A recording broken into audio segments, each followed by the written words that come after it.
അല്ല, ഇങ്ങനെയുണ്ട് ഒരു ജോലി. ഇത് ആരോഗ്യത്തിന് കേടാ. മണി 5 ഇന്ന് ഇത്രയൊക്കെ മതി. വാ മോനേട്ടും പൊയ്ക്കോളൂ. ഞാൻ ഈ അക്കൗണ്ട് കൂടി ഒന്ന് എഴുതി തീർത്തിട്ട് വരാം. അതൊന്നും സാധ്യമല്ല. Come on get up. അയ്യോ, ഞാൻ വരാം. അങ്ങനെ മര്യാദ.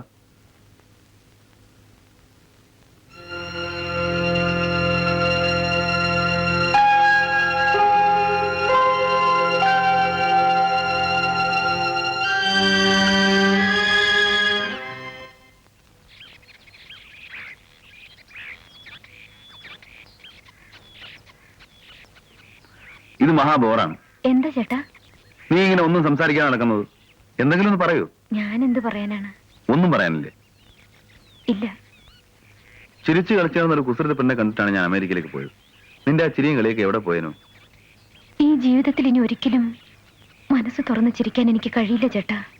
അതൊക്കെ നിന്റെ തോന്നലാണ്. നഷ്ടപ്പെട്ടതിനോർത്ത് ജീവിതകാലം മുഴുവൻ ദുഃഖിക്കുന്നത് വിഡിത്തമാണോ?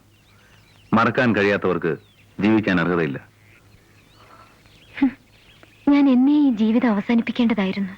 ഇത്തരം ചിന്തകളൊക്കെ കളയുവാനോ? നിന്റെ പഴയ അനുവായി വീണ്ടും കാണണമെന്ന് എനിക്ക് ആഗ്രഹമുണ്ട്. പറയൂ, നിന്റെ സന്തോഷത്തിന് വേണ്ടി ഞാൻ എന്ത് ചെയ്യണം? ഞാൻ എന്തും ചെയ്യാൻ ഒരുക്കമാണ്. എനിക്കൊന്നും വേണ്ട ചേട്ടാ, ഒന്നും വേണ്ട.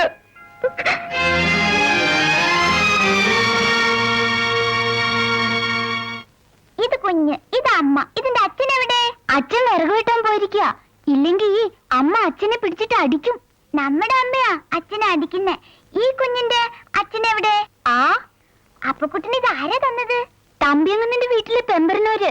നല്ല പെമ്പറിനോരാ. എന്നെ എടോന്നാ വിളിക്കുന്നേ. അവിടെ ഒത്തിരി പാവയുണ്ട്. ഒരു അലമാര നിറച്ചുണ്ട്. അയ്യോ എന്റെ പാവ, എന്റെ പാവ. മനസ്സില്ല. എന്താ വേണുമായിട്ട് എന്റെ പാവ തരുന്നില്ല. വേണു, അതും കൊടുക്കടാ. ഞാൻ കൊടുക്കൂല. ഇതെനിക്ക് വേണം. എടാ കൊടുക്കാൻ. ഞാൻ കൊടുക്കൂല. നിങ്ങൾ എന്നാ മനസ്സിലായി? എന്റെ കുഞ്ഞിനെ കൊല്ലാൻ നോക്കുവാണോ? പിന്നെ ഇവരെന്താ അവന്റെ പാവ എടുത്തത്? അവനാരും തൊട്ടാ എന്താ ഊരി പോവോ? ഓ, അങ്ങനെ ഇപ്പൊ തുടണ്ട. എന്നാലേ ഈ പാവം കൊണ്ട് ഇവിടെ ആരും കളിക്കണ്ട.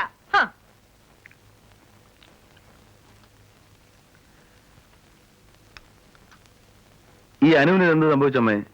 എന്നും ഇങ്ങനെയാണോ? അതോ ഞാൻ വന്നുകൊണ്ടുള്ള വല്ല മാറ്റമാണോ? മോള് കേട്ടില്ലേ അവൻ പറഞ്ഞത്? നീ എന്താന്നും മിണ്ടാത്ത?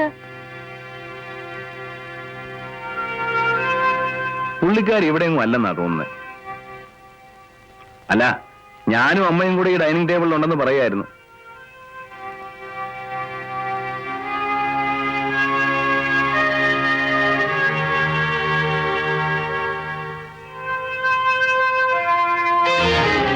അനു, അനു, നിനക്കൊന്നും മിണ്ടായിരുന്നുണ്ടായിരുന്നോ മോനെ? ചേടാ, ഇതും നല്ല ശിക്ഷ. എനിക്ക് മിണ്ടാനും പാടില്ലേ? അനു, ഇനിയും ഇതെങ്ങനെ നീട്ടിക്കൊണ്ടുപോകാൻ ഞാൻ സമ്മതിക്കില്ല. ഞാൻ എന്താണ് ഉദ്ദേശിക്കുന്നതെന്ന് അനുവിന് മനസ്സിലായിട്ടുണ്ടെന്ന് എനിക്കറിയാം. പറയൂ, എന്താ നിന്റെ തീരുമാനം?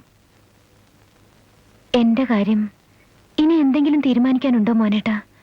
എല്ലാം ഈശ്വരൻ തീരുമാനിച്ചു കഴിഞ്ഞില്ലേ? ഈശ്വരൻ എന്ത് തീരുമാനിച്ചു എന്നാണ് അത് പറയുന്നത്? ആണും പെണ്ണും തമ്മിൽ സ്നേഹിക്കും, അത് സ്വാഭാവികമാണ്. പക്ഷേ ചിലത് വിജയിച്ചു എന്ന് വരും, ചിലത് പരാജയപ്പെട്ടു എന്ന് വരും. പരാജയപ്പെട്ടവർക്ക് പിന്നെ ജീവിതമേ ഇല്ലെന്നാണോ? എന്റേത് പരാജയമല്ല മോനേട്ടാ, ശാപമാണ്. ശാപം കിട്ടുന്നവർക്ക് ശാപമോക്ഷം കൂടി കിട്ടാറുണ്ട്. പക്ഷേ അതുപോലെ നഷ്ടപ്പെട്ടവളാണ് ഞാൻ. മനസ്സിലായില്ല. ഞാൻ സ്നേഹിച്ച ആളെ എനിക്ക് കിട്ടിയില്ല, അത് ശാപം. എന്റെ കുഞ്ഞിനെങ്കിലും എനിക്ക് കിട്ടിയിരുന്നെങ്കിൽ. കുഞ്ഞോ? ഏത് കുഞ്ഞ്? ഞാൻ പ്രസവിച്ച എന്റെ കുഞ്ഞ്.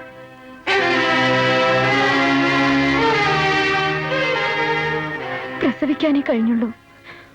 അതിന്റെ ശവശരീരം പോലും കാണാനുള്ള ഭാഗ്യം എനിക്ക് കിട്ടിയില്ല. ഈ വിവരങ്ങളൊക്കെ എന്റെ അമ്മയ്ക്ക് അറിയില്ലേ? അറിയാം. എല്ലാറ്റിനും ആന്റിയും കൂട്ടത്തിലുണ്ടായിരുന്നു.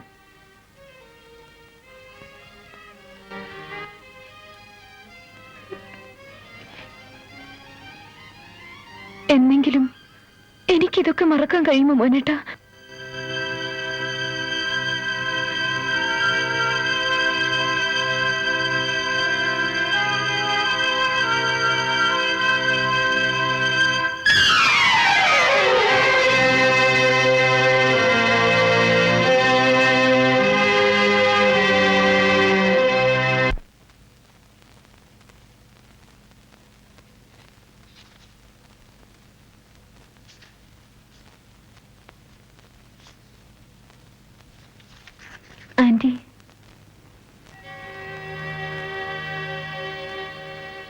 പോന്നു? ആന്റി എന്നോട് പിണങ്ങരുത്. ഞാൻ വീട്ടിലേക്ക് പോകുന്നു. ഇനി തിരിച്ചു വരില്ല. മോളെ അനു, ഹോസ്പിറ്റലിലെ എല്ലാ കാര്യങ്ങളും നോക്കാൻ ഇപ്പൊ മോഹനേട്ടനുണ്ട്. ഇനി ഞാനിവിടെ കഴിയുന്നത്... എന്താ മോളെ, മോഹൻ നിന്നെ വഴക്കുമല്ലെന്നും പറഞ്ഞോ? വഴക്കോ? എന്നെയോ? മോഹനേട്ടന് വഴക്ക് പറയാൻ അറിയാമോ ആന്റി? ഇനി ഞാനിവിടെ നിന്നുകൂടെന്ന് ഞാനെങ്കിലും മനസ്സിലാക്കണമല്ലോ. വരട്ടെ ആന്റി. മോഹനേട്ടനോട് കൂടി വിവരം പറഞ്ഞേക്കണേ.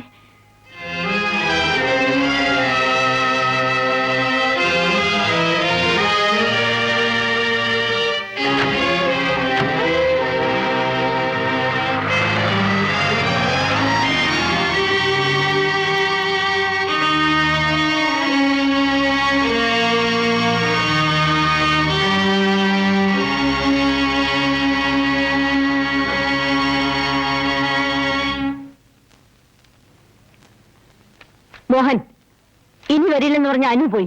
എന്താ കാര്യം? അത് ഞാനെങ്ങനെ അറിയാനാ? നീ അങ്ങനെ ഒഴിഞ്ഞു മാറാൻ നോക്കണ്ട. എന്താ ഉണ്ടായത്? സത്യം പറ.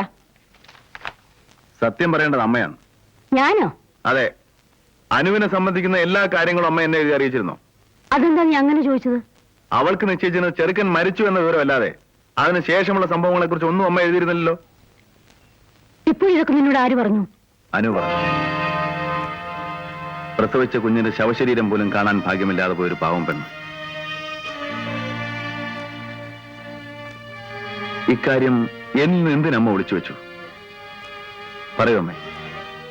ചേട്ടന്റെ മാനം രക്ഷിക്കാൻ, അനുവിന്റെ ഭാവിക്ക് കേട് തട്ടാതിരിക്കാൻ. അമ്മ എന്തൊക്കെയാണ് ഈ പറയുന്നത്? എന്നിട്ടാ കുഞ്ഞവിടെ? എനിക്കറിയില്ല മോനെ. അമ്മയ്ക്കറിയാം, പറയാൻ മടിയായിട്ടാണ്. ഇല്ല മോനെ, എന്നെ നീ വിശ്വസിക്ക്. അന്ന് ബാംഗ്ലൂർ ഹോസ്പിറ്റലിൽ വെച്ച് അവള് പ്രസവിച്ച ഉടനെ ചേട്ടൻ പറഞ്ഞതനുസരിച്ച് കുഞ്ഞിനെയും കൊണ്ട് ഞാൻ പുറത്തു വന്നു. വേണ്ട ചേട്ടാ, ഇതിനെ നശിപ്പിച്ചു കളയരുത്. സാധ്യമല്ല. അനുവിന് ബോധം തെളിയുന്നതിന് മുമ്പ് ഇതിനെ ഇവിടുന്ന് മാറ്റണം.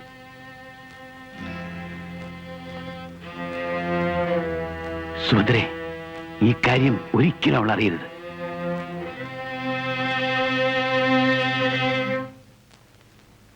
ഇതാണ് മോനെ നടന്നത്. അതിനുശേഷം ആ കുഞ്ഞിന് എന്ത് സംഭവിച്ചെന്ന് എനിക്കറിഞ്ഞൂടാ. ഏതായാലും ഒരു കാര്യം ഞാൻ തീരുമാനിച്ചു കഴിഞ്ഞു. ഈ ഭൂമിയിൽ എവിടെയെങ്കിലും ആ കുഞ്ഞ് ജീവിച്ചിരിപ്പുണ്ടെങ്കിൽ ഞാൻ അവനെ കണ്ടുപിടിച്ച് അനുവിനെ ഏൽപ്പിക്കും. അങ്ങനെയെങ്കിലും എനിക്ക് അവളെ ആശ്വസിപ്പിക്കണം.